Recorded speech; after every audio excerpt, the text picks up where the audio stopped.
antes que nada del presidente López Obrador, pero no sobre su posicionamiento explícitamente sobre Cuba que dio en la mañanera, sino también una cuestión que dijo sobre los derechos humanos y esta contradicción de un líder que se estuvo manifestando y contra incluso los cubanos como tales. No, vamos a ver el video y ahorita regresamos.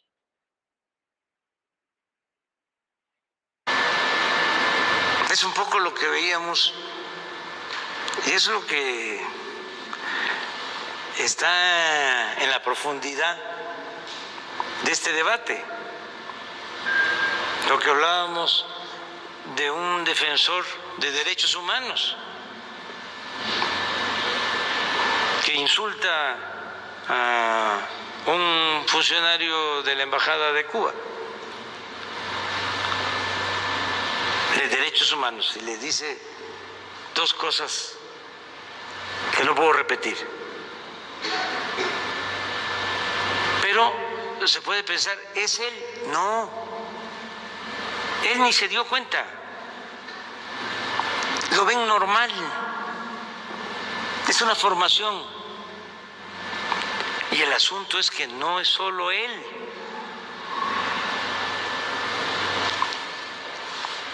Es un sector que tiene esa mentalidad clasista, racista, que antes se escondía con la hipocresía. Y ahora, como están brotando las pasiones, sale. Pero qué bueno, porque no podemos estar metiendo la basura debajo de la alfombra. No, vamos a sincerarnos, fuera máscaras, porque al final de cuentas eso es lo más importante de todo, el cambio de mentalidad. Y cuando menos que nos demos cuenta, hay gente que piensa de que robar es lo más natural. El que no roba es un tonto. Tiene eso.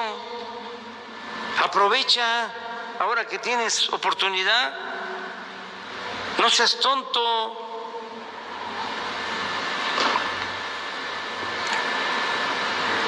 Es una mentalidad, afortunadamente, no pudo destruir toda la reserva de valores culturales que hay en nuestro pueblo, la honestidad que hay en nuestro pueblo.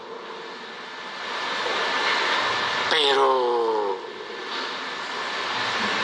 sí creció mucho esa nube negra durante el periodo neoliberal, mucho, mucho. Entonces, el cambio de mentalidad, repito, es lo más importante de todo. Y es una especie de enajenación que se instaló, en donde ¿cuánto tienes? ¿Cuánto vales?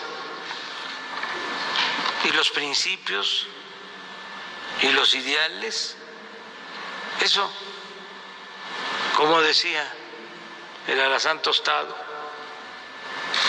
la moral es un árbol que da moras y que sirve para... Pues eso creció mucho. Entonces tenemos que debatir sobre eso.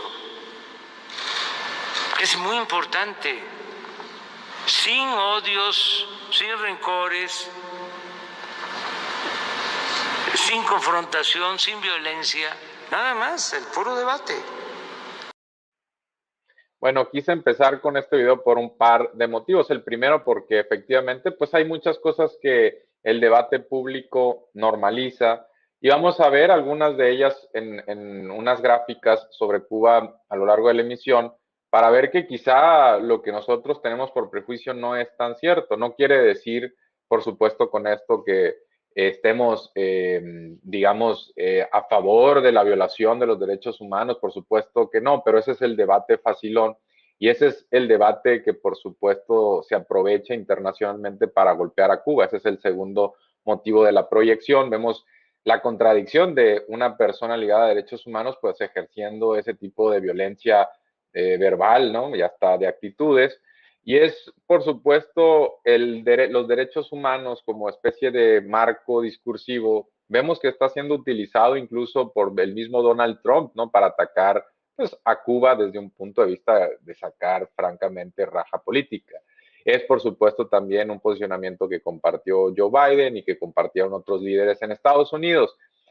Aquí las fronteras entre los demócratas y los republicanos en torno a Cuba, la verdad es que son muy tenues, ¿no? Se diluyen muchas veces y es un posicionamiento pues que viene mucho de ello heredado de la Guerra Fría y de una cuestión que tiene que ver con algo que perciben ellos como un enfrentamiento del capitalismo y las libertades contra el comunismo y las restricciones de las mismas, ¿no?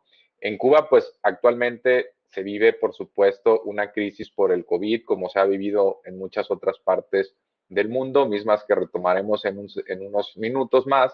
Y también, por supuesto, se vive cierta inconformidad de las minorías, como sucede también en muchos otros países, donde hemos visto manifestaciones en Chile, en Colombia, en México anteriormente, sobre todo a este gobierno, pues había manifestaciones callejeras multitudinarias por gasolinazos, por inseguridad, por muchas razones.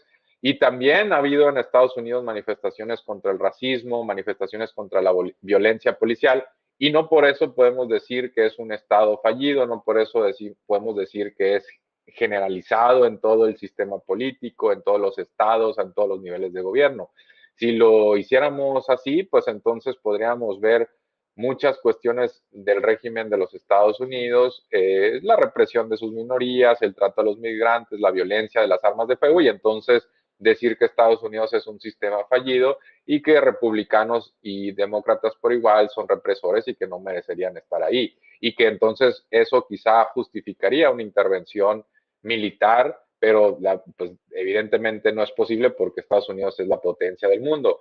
Pero cuando una potencia como lo es Estados Unidos en este momento, que cada vez lo es menos porque va cediendo terreno a China, pues clava su mirada en Cuba, pues definitivamente eso causa inestabilidad por todas las cuestiones acumuladas que hay tanto a nivel regional, digamos Latinoamérica, como en la isla misma, donde Estados Unidos ya ha intervenido en múltiples ocasiones, ha amenazado con invadir la isla, tiene una prisión que viola sistemáticamente los derechos como es Guantánamo y también tiene un bloqueo comercial que le impide a Cuba que lleguen pues buques con cargamentos, con energéticos como el petróleo y por lo mismo pues Cuba no tiene una situación fácil en lo económico, es difícil conseguir insumos para ciertas actividades económicas y en ese sentido decir que Cuba tiene una crisis humanitaria, pues es una especie de profecía autocumplida porque Estados Unidos así lo está haciendo por diseño, por ese bloqueo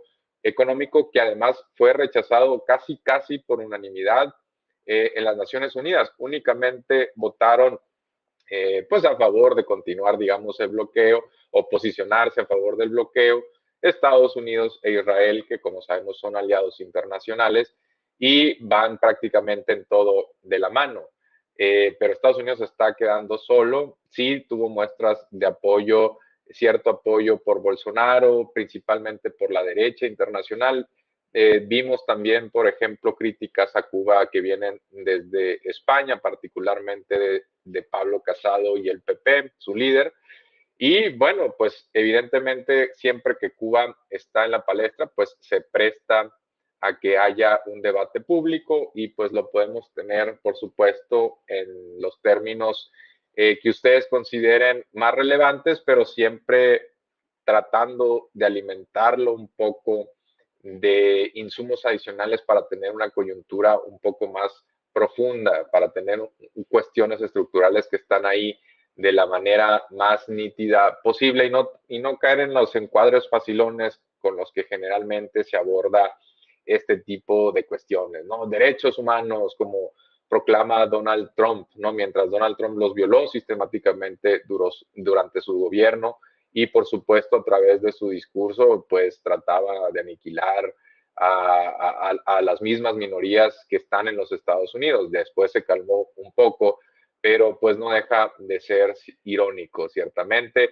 Joe Biden podría estarlo también utilizando a su favor políticamente en este momento, porque por dos razones. Bueno, hay cuestiones migratorias que tienen que atender, hay una ola de inseguridad muy fuerte en los Estados Unidos en este momento, hubo represión policial en Los Ángeles el día bueno, este fin de semana, hubo también ayer una balacera a las afueras del Estadio de los Nacionales de Washington y se tuvo que suspender un juego de béisbol pues multitudinario.